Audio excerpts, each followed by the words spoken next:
Test an affiliate offer before promoting it, not after. You already know how this goes. Someone in the space you trust, a name you followed for a while, a friend who's been doing this longer than you, a sales page that hit every note it needed to hit. Put something in front of you and you send it to your list. Not because you're lazy, because everyone does it this way. You vetted the source, not the product, and the source seemed solid enough to skip the rest. Then the refund requests start coming in, or someone on your list replies with a version of, "I thought you were better than this." And now you're doing damage control on something you never touched yourself. If you're here because you're trying to figure out whether you need to test an affiliate offer before promoting it going forward, or whether this was just one bad break in an otherwise fine system, it wasn't bad luck. It was the missing step. The recommendation was never the product. Here's the part that's easy to miss when you're moving fast and trying to keep content flowing to your list. A recommendation from someone credible tells you they believe in the offer. It does not tell you what the offer actually does once a real person hands over money and opens it up. Those are two different pieces of information, and only one of them is yours to vouch for. When you promote based on someone else's word, you're not endorsing the product. You're endorsing your trust in the person who told you about it. Your list doesn't know that distinction exists. They think you're telling them the thing works. You are actually telling them someone you like said it works. That gap is invisible right up until the offer underdelivers, and then it's the only thing that matters.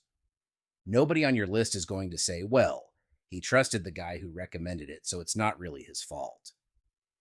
They're going to say you pushed something low quality because from where they're standing, that's exactly what happened. The cost isn't the refunds.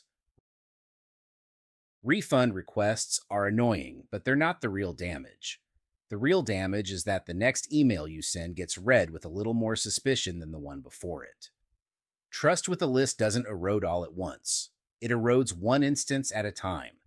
And the instances that erode it fastest are the ones where you clearly didn't do the thing you're implicitly claiming to have done. Use it, understand it, stand behind it firsthand. You can write the most compelling copy in the world around an offer, but copy doesn't survive contact with a product that doesn't hold up. And when it doesn't hold up, the reader doesn't blame the product. They blame the person who told them to buy it. This is where a lot of affiliate marketers quietly decide the whole model is broken, or that their list is just difficult, or that safe lists and credit mailers produce low-quality leads who complain about everything. None of that is really it. The traffic isn't the problem.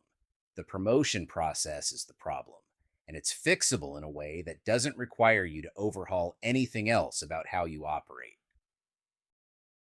What changes when you test an affiliate offer before promoting it? Buying the offer yourself, running it the way a customer would run it, and only then deciding whether it's worth attaching your name to. That's not a moral stance, and it's not about being a better person than the guy who skipped it. It's a practical filter. It tells you, before your list finds out, whether the sales page oversold the product, whether the onboarding is a mess, whether the support disappears after the sale, whether the thing simply does what it says it does. You can't know any of that from a recommendation, no matter how much you trust the person giving it. You can only know it by using the thing. Once you build this into how you evaluate every offer, something else shifts too. You stop worrying about whether your list is going to turn on you after every promotion because you're not promoting things you haven't stood inside of. Your recommendations start to read differently because they are different. They're not secondhand endorsements dressed up as first-hand ones. That difference is what actually rebuilds trust after it's been dinged, and it's what prevents the next dinging from happening at all. This isn't about testing every tool, every course, every tripwire that crosses your desk before you've even considered promoting it. It's specifically about the moment right before you attach your name and your list's attention to something. That's the moment to slow down, buy it, and find out for yourself what you're actually recommending. The offer that survives this test is worth your name. If you're rebuilding trust with a list that got burned, or you just don't want to be in that position again, the fix isn't complicated. It's just a step that got skipped somewhere along the way, because moving fast felt more important than checking first. Test an affiliate offer before promoting it, every time, without exception, and the rest of your promotion process stays exactly the way it already works.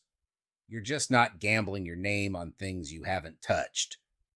If you want a traffic and conversion setup where the offers, the sequencing, and the trust building are already worked out for you, that's what we cover.